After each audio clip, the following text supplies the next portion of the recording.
மத்திய அரசு நிதி கொடுக்கவில்லை என கூறும் முதலமைச்சர் மு க ஸ்டாலின் எந்தெந்த துறைகளுக்கு எவ்வளவு நிதி குறைக்கப்பட்டுள்ளது என்பது குறித்து வெள்ளை அறிக்கை வெளியிட தயாரா என மாநில பாஜக துணைத் தலைவர் கே பி ராமலிங்கம் கேள்வி எழுப்பியிருக்கிறார்.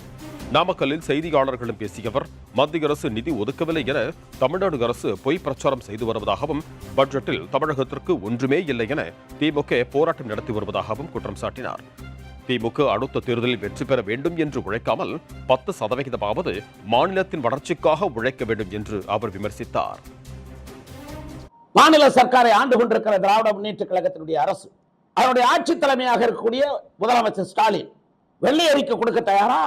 எந்தெந்த துறைகளுக்கு நிதி குறைக்கப்பட்டிருக்கிறது? தமிழகத்திற்கு கடந்த ஆண்டு வழங்கியதில் அல்லது யூபிஏ அரசு கொடுத்ததில் இந்த அரசு எந்தெந்த துறைகளை உங்களுக்கு குறைவாக கொடுத்திருக்கிறார்?